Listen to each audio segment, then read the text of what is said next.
Friends, எல்லாருக்கும் வணக்கம். இன்றைக்கி சேப்பங்கிழங்க வச்சு ஒரு பொரியல் செய்கிறது எப்படின்னு பார்க்கலாம். அது ரொம்ப சத்துக்கள் நிறைந்த கிழங்கு. அதில் வலுவழுப்புத்தன்மை இருக்கும் நிறையா. அது இல்லாமல் நல்லா கொஞ்சம் கிறிஸ்பியாகவும் டேஸ்ட்டாகவும் செய்கிறது எப்படின்னு நான் செஞ்சு காமிக்கிறேன். ரொம்ப டேஸ்ட்டாக இருக்கும். இது மாதிரி செஞ்சிங்கன்னா மறுபடியும் இதே மாதிரி செஞ்சு கொடுன்னு கேட்பாங்க. வாங்க பார்க்கலாம் எப்படி செய்கிறதுன்னு. இதுதான் சேப்பக்கிழங்கு பாருங்கள். இது மாதிரி குட்டி குட்டியாக சின்னதாக இருக்கும். இதை வாங்கிக்கிங்க. இது மேலே பாருங்கள், இது மாதிரி வேரெல்லாம் கூட இருக்கும்.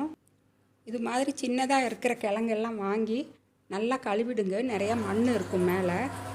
நல்லா கழுவிட்டு அதை குக்கரில் தண்ணியை ஊற்றி பாத்திரத்தில் போட்டு ஒரு தட்டம் போட்டு மூடி ஒரு 2 விசில் கொடுத்து வேக வச்சுக்கலாம். டைரெக்டாக போட்டு தண்ணியில் போட்டு வேக வைக்க வேண்டாம். இப்போ கேஸ் எல்லாம் ரிலீஸ் ஆகிடுச்சி. ஓப்பன் பண்ணி பார்க்கலாம். கிழங்கு வெந்திருக்கும்.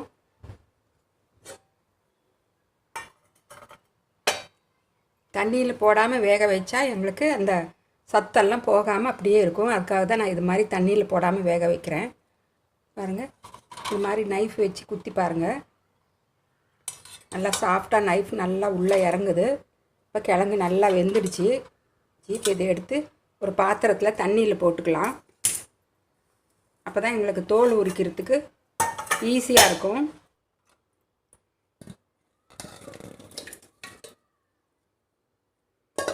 சீக்கிரமாகவும் சூடு ஆறிடும். உரிக்கிறதுக்கும் எங்களுக்கு ஈஸியாக வரும். நல்லா ஈஸியாக தோல் உரிச்சிடலாம். ஒரு வலுவழுப்பு தன்மை தான் இருக்கும் இந்த கிழங்குல.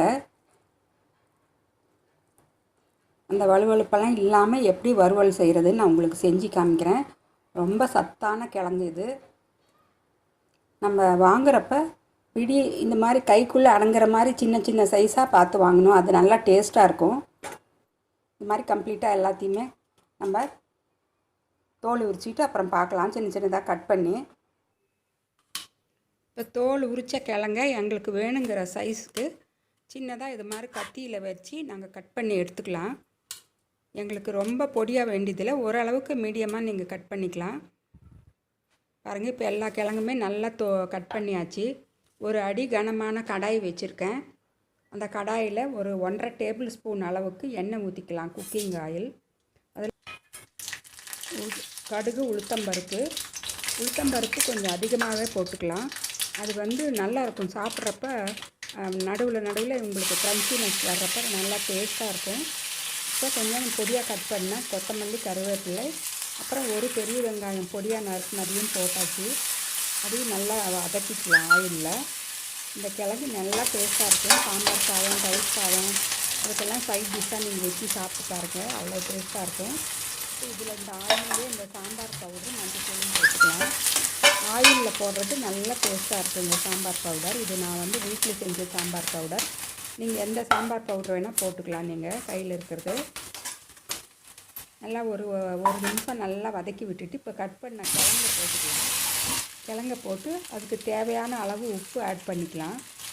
உப்பு போட்டு நல்லா கிளறி விடுங்க. அந்த ஸ்பைசஸ் சாம்பார் பவுடரோட டேஸ்ட் எல்லாம் கிழங்குல இறங்கணும். அடுப்பை லோ ஃப்ளேம்லேயே வச்சுக்கோங்க. இப்போ இந்த ஸ்டிக்கினஸ் இப்பவும் அப்படியே தான் இருக்கும்.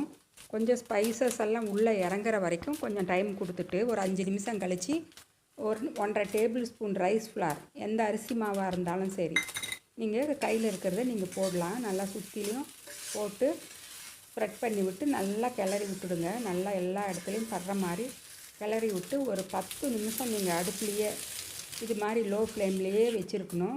அப்போ அந்த மேலே இருக்கிற அந்த ஸ்டிக்கினஸ் எல்லாம் வலுவழுப்பு தன்மையெல்லாம் போய் இந்த அரிசி மாவு போட்டதுனால நல்ல ஒரு கிறிஸ்பினஸ் கிடைக்கும் எங்களுக்கு. ஏற்கனவே ஆல்ரெடி சாம்பார் பவுடர் டேஸ்டெல்லாம் உள்ளே இறங்கியிருக்கு. இப்போ மேலே கிறிஸ்பியாக இருக்கும், வலுவழுப்பு இல்லாமல். கடைசியாக நீங்கள் கொஞ்சம் பொடியாக கட் பண்ண கொத்தமல்லி தலையை போட்டு இறக்கிடலாம். அவ்வளோதாங்க. ரொம்ப சிம்பிள். ஆனால் நிறையா சத்துக்கள் இருக்கிற கிழங்கு. Phosphorus, vitamin A, E, C, அது மாதிரி கால்சியம், இது மாதிரி நிறையா இருக்குது. இது மாதிரி செஞ்சு பாருங்கள். செஞ்சு பார்த்து உங்கள் ஃபீட்பேக்கை எனக்கு கமெண்ட்ஸ் போடுங்க.